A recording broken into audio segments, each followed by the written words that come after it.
अधिकारी जो छोटे लेवल का होगा उसको पकड़ लिया जाएगा, दबिश कर दी जाएगी। पर आप देखें चार्जशीट में जिन लोगों का नाम था, जिन बिग फिशेस का नाम था, जिन बड़े लोगों का नाम था, उन पर दबिश क्यों नहीं की गई? सीबीआई ने रेड की, पर उन लोगों पर रेड अभी प्रॉपर्ली क्यों नहीं की जा रही? उनका नाम सामने क्यों नहीं किया जा रहा? और जो कंपनी ऑलरेडी चार्जशीट में ब्लैकलिस्टेड है, उसका क्या पहले से ही फ्रॉड का जो अनेकों जगह हिमाचल प्रदेश में भी इसलिए एजेंसी ने एसआई का बताया।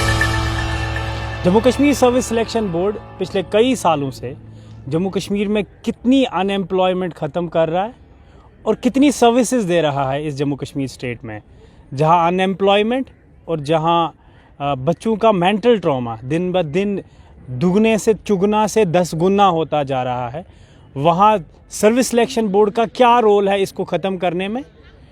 मेरे साथ जम्मू कश्मीर पीएसआई के एस्पिरेंट्स हैं जो पिछले कई सालों से इसी ट्रॉमा के शिकार है। या तो Jammu Kashmir service selection board का स्टैंड यहाँ पे क्लियर हो कि हम किसी एम्प्लॉयमेंट पे काम नहीं कर रहे, कोई अनएम्प्लॉयमेंट ख़त्म नहीं कर रहे, हमारा काम एस्पिरेंट्स का, अनएम्प्लॉयड यूथ का टेंशन हो या उनका मेंटल प्रेशर हो, वो दुगना करना और उसको रोज़ बरोज़ मल्टीप्लाई करना। या ये क्लियर हो जाए सर्विस सिलेक्शन बोर्ड की तरफ से, या सर्विस सिलेक्शन बोर्ड एक ही बार एक ट्रांसपेरेंट पॉलिसी सामने लेके आए और अपना रोड मैप क्लियर करे। आज जम्मू कश्मीर पीएसआई के एस्पिरेंट्स फिर से इसी ट्रॉमा के शिकार हुए और फिर से हमारे साथ कांटेक्ट करके हमारे साथ जुड़े अपनी बात रखने के लिए। मेरे साथ मेरे राइट लेफ्ट एस्पिरेंट्स खड़े हैं, इनसे बात करूंगा और यही कहेंगे कि आज स्थिति कहां पहुंची है, आज इनका मेंटल स्टेट क्या कह रहा है। आइए बात करते हैं। आपका नाम? मेरा नाम ज़फ़र। ज़फ़र, आज आप Jammu Kashmir service selection board को किस कटघरे में रखते हो? आपने जैसे अभी कहा कि सर्विस सिलेक्शन बोर्ड यहाँ पे बच्चों का मेंटल हरासमेंट कर रही है या मेंटल ट्रॉमा का एक सबसे बड़ा वो ज़रिया बन गया है। मैं ये भी मानता हूँ, साथ साथ में ये भी मानता हूँ कि जो सर्विस सिलेक्शन बोर्ड है जम्मू कश्मीर की, वो यहाँ पे इस चीज़ के लिए है ही नहीं है। वो तो पैसा कमाने के लिए, और वो पैसा किस तरीके से कमाएंगे? गफला करके कमाएंगे। वो पहले एक बार क्या करते हैं, फॉर्म लगवाते हैं बच्चों से, फिर उसके थ्रू वो तरीका ढूंढते हैं कि किस तरीके से 200 करोड़ रुपया अंदर किया जाए, और वो 100-200 करोड़ रुपया उस पूरे सिस्टम के अंदर किस तरीके से सर्कुलेट किया जाता है। फिर उसके बाद वो सिस्टम का हायर ऑफिशियल क्या करता है, उस एग्ज़ाम को कैंसिल करता है। फिर उसके बाद वो बोलता है कि अब नया तरीका ढूंढो कि 200 करोड़ या 500 करोड़ और कैसे इकट्ठा किया जाए। ये इस तरीके से किया जा रहा है ये। और जो आपने कहा कि एस्पिरेंट्स, हम एस्पिरेंट 2015 से हैं। 7 साल से? हाँ, 7 साल से यहाँ पे कोई रिक्रूटमेंट हुई नहीं है। नहीं हुई है, कई रिक्रूटमेंट्स हुई है, आपको शायद पता नहीं है। मुझे बता देना, मैं एक एस्पिरेंट हूँ, मुझे जॉब लेनी है, मैं तो तड़प रहा हूँ, मैं तो मेरी ओवर एज होता है, मैं हो रहा हूँ, तो मुझे पता चले ना कि वो रिक्रूटमेंट कहाँ हो रही है। हाँ, एक रिक्रूटमेंट हुई थी, पंचायत अकाउंट असिस्टेंट की रिक्रूटमेंट हुई थी। उसके बाद तो मुझे एक भी रिक्रूटमेंट नहीं दिखी। सबसे पहले सत्यपाल मलिक साहब थे, उन्होंने एक डिसीजन ले लिया, एक सैक का डिसीजन लिया, बोला कि ये जो हम जॉब्स हैं इनको डायरेक्ट 100% डीए कर रहे हैं, डिपार्टमेंटल प्रमोशन डीपी कर रहे हैं। उसकी वजह से ऑलमोस्ट जितनी बची कुची जॉब्स थी वो ख़त्म कर दी। उसके बाद उन्होंने बोला कि हमारे यहाँ पे 50,000 जॉब्स जो हैं वो और आने वाली हैं। फिर वो कुछ दिनों के बाद हमारे सत्यपाल मलिक साहब यहाँ से चले गए, उनको यूपी का कुछ बनना था, वो नहीं बन पाए, तो फिर यहाँ से रिमूव कर दिया उनको। फिर उसके बाद हमारे जीसी मुर्मू साहब आए, उन्होंने बोला कि मेरा काम एक ही है, करप्शन फ्री और फास्ट रिक्रूटमेंट। मुझे तो कुछ दिखी नहीं।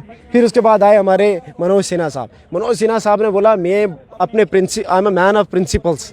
वो प्रिंसिपल्स क्या थे कि उनको पैसा कमाना था। वो प्रिंसिपल क्या थे कि उनको 300-400 करोड़ रुपया एक स्कैम के थ्रू ऐसा ही रिक्रूटमेंट करानी थी। वो 300-400 करोड़ रुपया कमाना था, वो कमा के उसके बाद उन्होंने बैठ गए। इन लोगों को कोई फ़र्क नहीं पड़ने वाला है। लेकिन जो मुझे लगता है ब्लैक शीप्स थे, वो तो एसएसबी ने क्लियर किया कि हमने उनको बाहर निकाला। उसमें कुछ ब्यूरोक्रेट्स थे, उसमें कुछ मेरे साथ कुछ और भी जुड़े हैं बीच में। वो तो उन्होंने कहा कि हमने भी बाहर निकाल दिए, उनको तो ओपन कर दिया उन्होंने कि उनके खिलाफ तो केसेस भी रजिस्टर हो गए। सर, पूरे जम्मू को पता है कि वो बिग फिशेस कौन थी जो पहले इसमें हिस्सेदारी थी। दिल्ली के कुछ बड़े बड़े चेहरे अब उनका नाम सार्वजनिक करना जो है वो जम्मू कश्मीर के लोगों पर ये कलंक लगेगा। नाम सार्वजनिक होता है अगर उनका शरेआम सामने आता है। सब लोगों को पता था कि कहाँ से प्रायोजित ये सब चीज़ें हो रही थी, पर अब अटैक किस पे होता है? छोटी छोटी मछलियाँ हैं, कोई किसी सरकारी अधिकारी जो छोटे लेवल का होगा उसको पकड़ लिया जाएगा, दबिश कर दी जाएगी। पर आप देखें चार्जशीट में जिन लोगों का नाम था, जिन बिग फिशेस का नाम था, जिन बड़े लोगों का नाम था, उन पर दबिश क्यों नहीं की गई? सीबीआई ने रेड की, पर उन लोगों पर रेड अभी जो है प्रॉपरली क्यों नहीं की जा रही? उनका नाम सामने क्यों नहीं किया जा रहा? और जो कंपनी ऑलरेडी 4 स्टेट्स में ब्लैक लिस्टेड है, जिसका कि पहले से ही फ्रॉड का उसके ऊपर केसेस अनेकों चल रहे हैं। हिमाचल प्रदेश में भी इसी एजेंसी ने एसआई का घोटाला किया और हिमाचल प्रदेश की तब की सरकार ने लात मार के इनको बाहर निकाला। दिल्ली हाई कोर्ट ने 10 लाख का जुर्माना इस कंपनी पर ऑलरेडी लगाया हुआ है, एपटेक नाम से जो कंपनी है। फिर अंडर द टेबल ऐसा क्या गुल्लू सुलू चला कि इनको इस कंपनी को दोबारा, जिसके ऊपर इतने कलंक हैं, इतने लांछन है, इनको दोबारा इन्होंने जो है वो ठेका दे दिया। ये ठेका नहीं दिया, ये ठेका जम्मू कश्मीर के युवाओं को बर्बाद करने का दिया गया हुआ। आज फिर से कल जब कोर्ट का ऑर्डर आया, हालांकि सिंगल बेंच ऑर्डर था कि एग्ज़ाम को रोकने का, आज के पेपर पोस्टपोन किए। कल जो एस्पिरेंट्स एग्ज़ाम में पेपर होने जा रहे हैं वो अभी भी इस परेशानी में है कि हम ट्रैवल करें नहीं करें, कल एग्ज़ाम है नहीं है। तो आपको नहीं लगता कि Jammu Kashmir service selection board एक साइड से तो चलो अनएम्प्लॉयमेंट ख़त्म करना, वो तो उनका क्रेडिट तो है ही नहीं, दूसरे साइड से ये मेंटल प्रेशर को दुगना कर सर आप देखें, ये जो रिट पिटीशन में आपको कहूँगा, ये जेकेएसएसबी ने अभी नोटिफिकेशन जारी नहीं की थी एग्ज़ाम की, उससे पहले कोर्ट में लगी हुई थी। अगर कोर्ट में रिट पिटीशन लग चुकी है, आपको पता है, और जेकेएसएसबी को भी पता था कि जिन ग्राउंड्स के तहत पिटीशन फाइल की गई है इसके ऊपर रोक लगनी ही लगनी है, तो फिर ऐसी क्या हड़बड़ाहट थी जेकेएसएसबी को कि जल्द से जल्द पेपर कंडक्ट करवाने का उन्होंने जो है बीड़ा पकड़ा कि जल्दी से जल्दी पेपर करवाए जाएँ। इतनी जल्दी थी किस बात की? इसका मतलब अंडर द टेबल कहीं ना कहीं कुछ ना कुछ तो चल रहा था। ब्लैक लिस्टेड कंपनी को ठेका दिया गया, पेपर करवाने में जल्दबाजी की गई और हाई कोर्ट की जो है जजमेंट का वेट नहीं किया गया। कहीं ना कहीं ये सब चीज़ें इस तरफ इशारा करती हैं कि कहीं ना कहीं किन्हीं लोगों का जो है बीच में कुछ प्रॉब्लम तो थी। पहले भी अगर घोटाला सामने आता तो ये भी एक घोटाला है, सिर्फ इंक्वायरी उसकी नहीं, अब इसकी भी करनी चाहिए। और ऑनरेबल हाई कोर्ट के शुक्रगुजार हैं जिन्होंने इसके ऊपर पहली ही हियरिंग में जो है वो स्ट्रिक्ट कार्रवाई करने की एक जो है वो यूथ के लिए सोचा है। जो पढ़े लिखे जो हमारे युवा हैं, जो अपनी मौज मस्ती का समय साइड पर रखकर अपने माँ बाप को समय नहीं दे रहे हैं, 8-8 घंटे लाइब्रेरी में बैठे हैं, और वो खून के आंसू रोते हैं जब इस तरह का जो है रिजल्ट सामने देखने को मिलता है। और जो अंडर टेबल जिनके माँ बाप के पास 50-50 लाख 30-30 लाख रुपये पैसे खर्च कर रहे हुए हैं, वो अपने घरों पर मस्त हैं। मुझे एक्स चेयरमैन की बात याद आई जिन्होंने कहा था कि मेरिट विल टॉक, मेरिट बात करेगा इसमें। लेकिन आपसे पूछना चाहूँगा कि क्या मेरिट ने बात की इस पूरे सिस्टम में? अगर मेरिट विल टॉक वाली बात थी तो इनको ये क्यों भूल गए कि जब ये टेंडरिंग प्रोसेस में 2 कंपनीज का इन्होंने डेमो ट्रायल लिया था, तो उस ट्रायल में तो दूसरी कंपनी के जो मेरिट में रैंक में नंबर ज़्यादा थे, तो फिर एपटेक कहाँ से आ गई? एपटेक ऐसे आ गई कि एपटेक को लाने के लिए ही इन्होंने एफिडेविट की कंडीशन जो थी कि that was previously black listed की जगह इस ब्लैक लिस्टेड को इन्होंने चेंज किया। क्यों? और ऐसा इतना बड़ा फेवर तभी होता है कि जब उस दूसरी तरफ से भी कोई ना कोई फेवर किया गया हो। तो इसमें क्लियरली दिख रहा है जो कंपनी बच्चों को नकल करवाने के लिए राजस्थान में अपने सर्वर तक हैक करवा सकती है, राजस्थान में इनके सर्वर हैक करवा दिए कंपनी के डायरेक्टर ने ही, ताकि वो बच्चे पेपर दे रहे हैं बट पीछे सर्वर हैक हुआ, उनका आंसर कोई और लिख रहा है। इस लेवल तक जो कंपनी नकल करवा चुकी है, आप उसी कंपनी को ठेका दे रहे हैं। और वो भी तब जब मीडिया के माध्यम से आप लोग और बच्चे भी इनको पहले ही बता रहे थे कि जनाब ये जो कंपनी है ब्लैक लिस्टेड है, इसको मत दीजिए, किसी और कंपनी को दीजिए, बट इनको इसी को करना था। ये आप भी समझते हैं तभी होता है कि जब मिली भगत हो, सांठ-गांठ हो, ऐसे तो हो नहीं सकता। जेईई के पेपर हो गए हैं, साथ में एक दिन के पेपर भी तो लिए इन्होंने, एसआई के 2 दिन के पेपर भी हो गए हैं।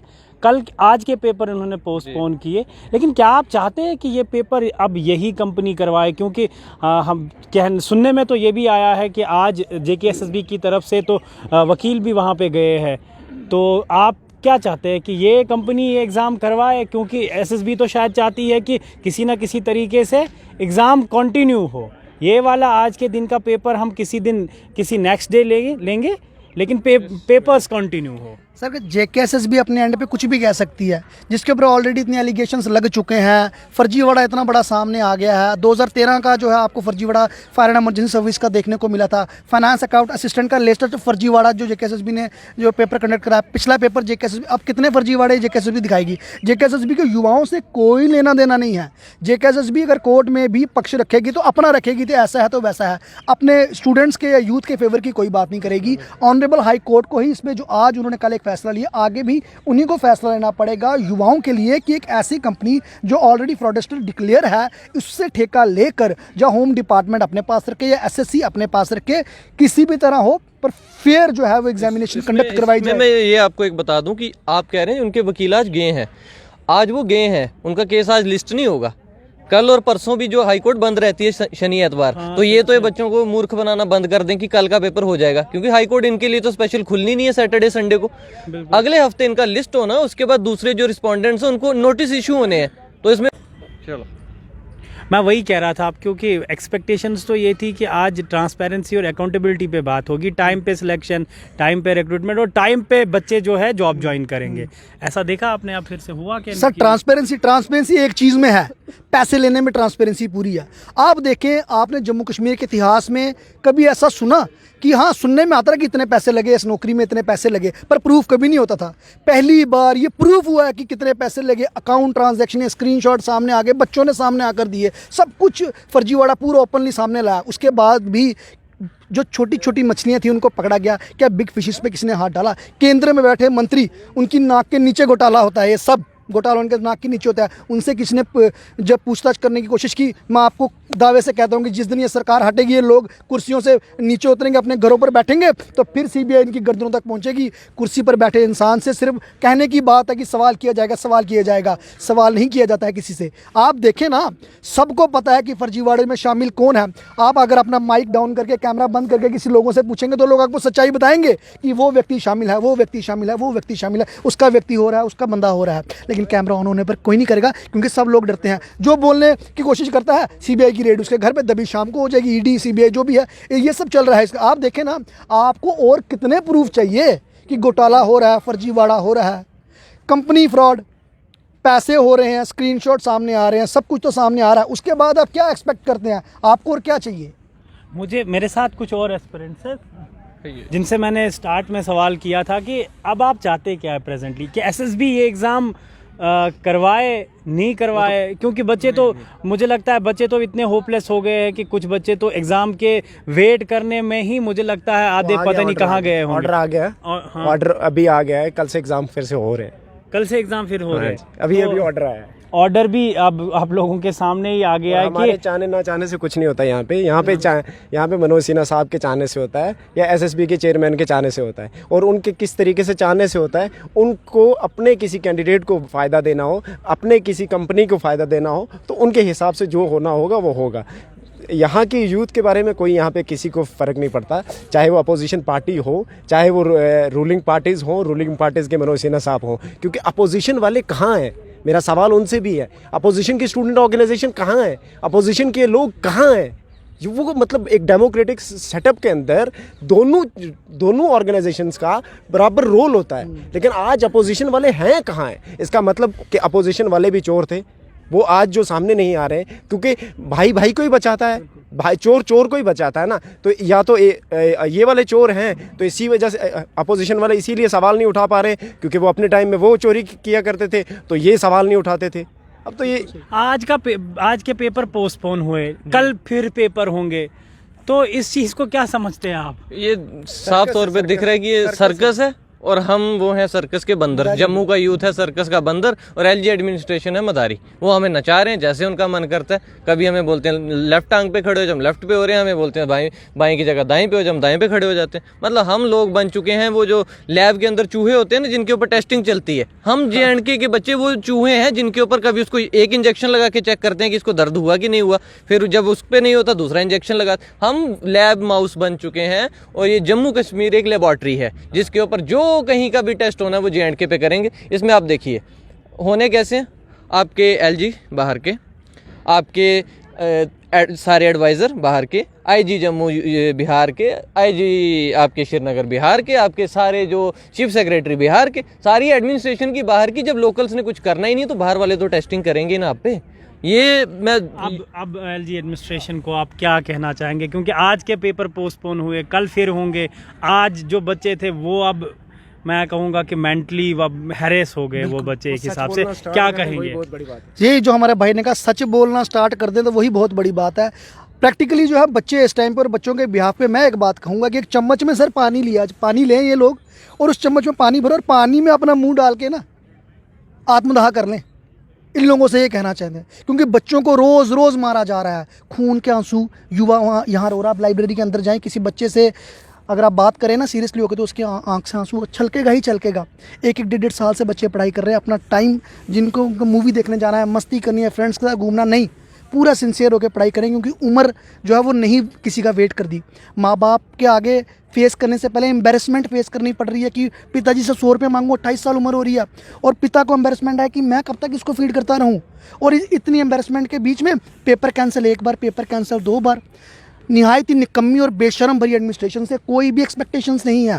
पर मीडिया के माध्यम से एक बार और अपील कर सकते हैं कि कृपया करके हाथ जोड़कर विनम्रता से अपील है कि सुधर जाइए और बच्चों को फॉर ग्रांटेड ना लीजिए, सीरियसली लीजिए, बच्चों की उम्र बीती जा रही है। हमारे साथ जम्मू कश्मीर पीएसआई के एस्पिरेंट्स थे जिनकी दाद आपने सुन ली। मुझे खैर कोई कमेंट्री करने की और ज़रूरत नहीं है, लेकिन इनकी एक ही रिक्वेस्ट है कि खुदा का खौफ करें, बच्चों के साथ अब ये इस्तेसाल करना बंद करें, टाइम पे एग्ज़ाम करें, ट्रांसपेरेंसी जो आप बोलते हैं उसको सच में प्रैक्टिकली लाएं, अकाउंटेबिलिटी को लाएं, ताकि बच्चे भी कम से कम राहत के सांस लें। और जम्मू कश्मीर की अनएम्प्लॉयमेंट वो ख़त्म पूरी तो नहीं होगी, लेकिन कम से कम वो ग्राफ तो ज़रूर नीचे आएगा। ये स्ट्रेट लाइन में मैं जम्मू कश्मीर पीएसआई के एस्पिरेंट्स के साथ इजाज़त लूँगा। आदाब।